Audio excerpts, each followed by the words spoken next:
Food and weight obsession can be exhausting. Losing weight, gaining weight, dieting, feeling like a failure because you missed a workout, binged, overate, or gained all the weight back. The cycle is endless and it can be maddening. But I'm here to say you can stop the mental madness. You can take back control of your food behaviors, but you have to face your fears, you have to ask for help, and make a change. I am Leslie M. Thornton, permanent weight loss coach from hpwl.co. This is Hypnosis for Permanent Weight Loss, and I know you can make this happen. On this podcast, you will hear how to stop the mental madness, love your body, trust your food decisions so you can create a life of happiness, freedom, and inner peace.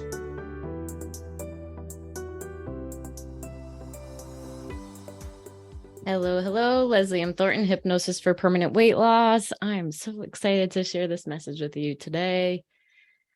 It's been inspiring my clients. I even had clients shedding some tears on our call this past week when I was sharing about it, because here at Hypnosis for Permanent Weight Loss, we have a bit of a different approach to how to permanently stop obsessing about food, body, and weight, and how to just have a normal relationship with food. And yes, have the weight loss happen as the result of your getting healthier mind, body, and spirit every day.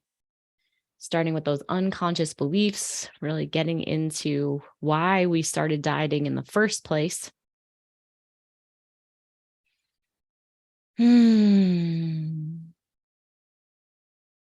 And supporting ourselves and actually changing how we can allow ourselves to get to the next place. And here's the reality of this moment in time is I'm going to have to come back on and leave you with a little bit of a teaser, because I have someone who's interested in the program who just signed on to the Zoom call after being a bit late. So I'm going to go tend to that and stay tuned, because that message is going to be coming next. So to continue this conversation, recently I was witnessing someone who was experiencing a tremendous amount of fear, panic, anger, like despair, sadness over the fact that she had been gaining weight and her pants were getting tighter. This girl was, I think in her early 30s, and she had been anorexic prior. And she made a decision that she wasn't going to diet anymore. She wasn't going to diet again. And so in 2 months, she had gained 20 pounds. And for those of us who have ever rapidly put on weight, especially after being very thin or having just lost a bunch of weight, we know how painful that weight gain process can be of it just feels like you can't control anything. Just feels like no matter what, it just feels like there's a force outside that's just more powerful than you, which can often be what we identify as addiction. And it can feel just very, very painful and uncomfortable as it's happening. And it actually can cause us to eat more and more. Okay, so she was undergoing that process. She weighed herself and her pants were also tighter. And so that external feedback that she received doing those things caused her to feel all of those emotions that I had just described. And so she was being guided in this conversation to really just allow herself to feel these terrible feelings and to be with them. And something that she said as she was on that coaching call was that she realized that this body that she was quote unquote leaving has been her home for her entire life. And the metaphor of this home has been being built on self-hatred, self-judgment, comparison, rejection, criticism, and abuse. Choosing to starve herself, or for us, if we have been dieting our whole lives, or you're going to the gym because if you don't, then you're going to beat yourself up. So there's like a fear factor involved in why you're choosing to do all these things with the cover up of, I'm being healthy, I'm being health conscious. This is just what I need to do to have integrity around my weight.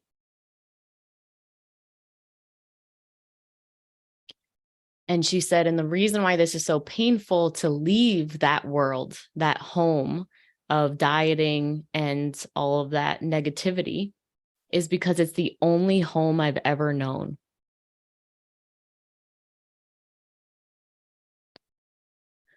So consider the fact that if you've been dieting for your entire life, that the reason that you're doing that is because the home that you've been living in your entire life has been one of self-abuse, trauma, negativity, criticism, hatred, comparison.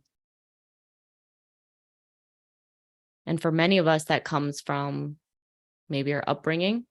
Many of my clients, they're doing very well in life and they've got it together, but not in the area of food, body, and weight. And turns out that they had some kind of abuse or trauma in their life, whether that was overt or maybe covert. Maybe dad provided in the physical ways, but he was not emotionally there. And it just messes up how we're wired in our bodies. And so the only way that we know how to soothe and to avoid the abuse or the criticism is to numb it away with food. And that's a very smart thing to do. But then that creates criticism and self-abuse when you're negatively speaking to yourself after you've gained weight by using the food. And so now you're dieting your whole life. And so you use a diet as a way to avoid feeling the pain of all that negativity and that criticism, etc. And what this girl was saying was, so even though I know dieting is no longer what I want to do, hating myself is not something, and punishing myself is not something that I want to do anymore, depriving myself, restricting myself, it's not anything I want to do anymore. It's still, in times of feeling very intense or painful feelings, it feels like home to go back to that, which is really interesting, because we can even look at parallels to like, why do people go back into abusive relationships or stay in unhealthy job situations or with bosses that are not good people or whatever is happening. Why do we stay? Well, because consider the fact that that home that you've been living in, like, that's familiar to you.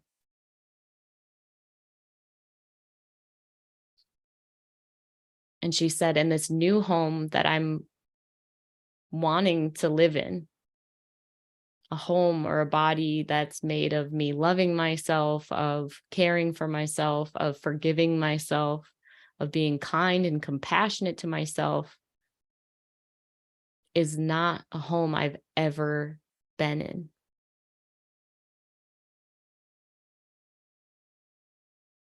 That is nothing I've ever experienced before. And I don't even know for sure that that even exists. And that's scary, because you're basically leaping from home to question mark.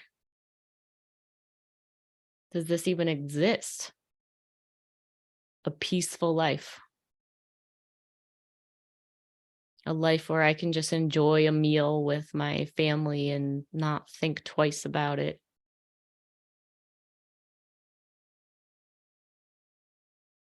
One where I can just open up my drawers in my closet and just know that I have choices and like, oh, what am I going to wear today? This is fun. Instead of that dread. Or going shopping is also fun. And seeing yourself in the mirror in the dressing room doesn't completely spiral you out like it did for me and all my clients. Like, does that exist? And can that exist for me?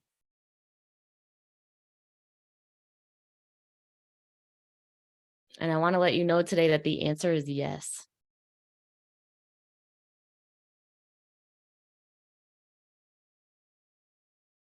It does exist, and it 100% can exist for you if you're willing to do the work to extract out and look at the negative pieces, to shine a light on the not so pretty parts, to take away the comforts of all of your dieting or your weighing or measuring and having to face those fears and those pains of that inner self-talk that's like, I can't believe you did that. You're the worst. You can't control yourself. See, I told you you couldn't do it. You failed all. Oh my God, it's terrible. Oh, it's so terrible. It make me cry.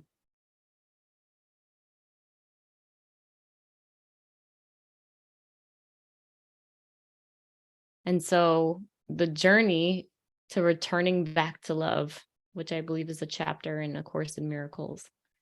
There's a course in love, but I believe there's a chapter that's called Returning Back to Love. It's like our unconscious minds are wired to focus on the negative.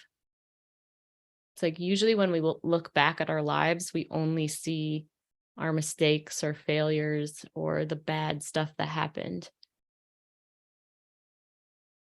And research shows that we need to, for every negative thought that we have, we need to have, I think it's 4 or 5 positive ones to counteract that negative charge.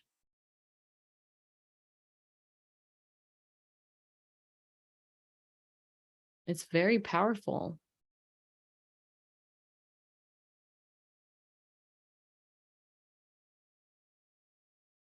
But it's pretty amazing when you know that your journey and what this is all about is to just return back to love. I had some clients this past week, they were like, well, I don't know who I am without all of that negativity. Like, that scares me. I don't know who I am. It's like, I'll tell you who you are. Your love, your peace, your faith, your knowing that everything's perfect. Everything's happening exactly as it should.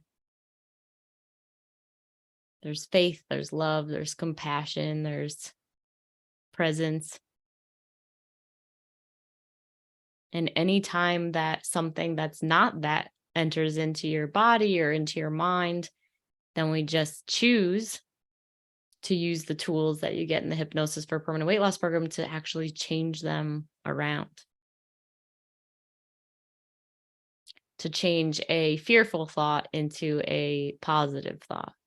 To change an anxious part into something that just you can choose not to have be there. It's like, what if, even if you're not, like, when you getting yourself out of the way is the only thing that's necessary. Like, let me get my negative. There's a list that I heard one time that you could make. So during the day, it's like we have so much stress and anxiety and worry, whether that's about food, body, and weight, or about finances, or around, job things or people things or whatever. And you make 3 lists and you say, this is what's on my list. This is what's on someone else's list of what they need to focus on or do. And this is on God's list. Okay. Or whatever you surrender to, whatever that is for you. It's like, okay, so worry, anxiety, stress, fear, right? Negativity. That's God's list. Like, nobody can help with that. Right? Like, let's put that to aside, and sometimes easier said than done. Right. And I was just interviewing Imogen the other day from Australia about how challenging it can be to have to feel your feelings on your own. or to feel the pain, or like, I can't make the mental chatter stop. I can't make the anxious thoughts stop. My brain is buzzing around and around and I don't know what to do. That's when getting support and, joining our coaching program is something that I would highly recommend. Because until you know how to do it, you don't really know how to do it. I needed help. But for maybe some people who are listeners who have done that, you can try making those lists and just go ahead and like let that go. And then just focus on what's your list. And that's it. Maybe easier said than done. But I thought that was just a really beautiful way to sum up what we're doing here, is just we're just supporting people and getting in back to who they really are, which is that love vibration, kindness, happiness, inner peace, all the things that we would like to feel and be. Yeah, so that's what's possible. And the journey is not easy, depending on how long you've been dieting and how strong your brain is directed in the direction of saying that you're failing and you can't do anything and you're not good enough. And because we all have those thoughts. I know that you're fine. I was just talking to a friend last night and she was like sharing some of, these shadow sides of herself. And she's like, but I'm fine though. I'm fine. I'm like, I know you're fine. And that's what I want to say to you today. It's like, I know you're fine. Like, you got it. And there can still be aspects of yourself that you're pushing down that if you just got support around it and shined a light on it and didn't just cover it up with food, that you could just live a way more happier, aligned, healthy life. Yeah. So anyway, I won't go on forever with this. I think the point is across, and love you guys so much, and keep loving yourselves. That's what it's all about. See you next time. Bye.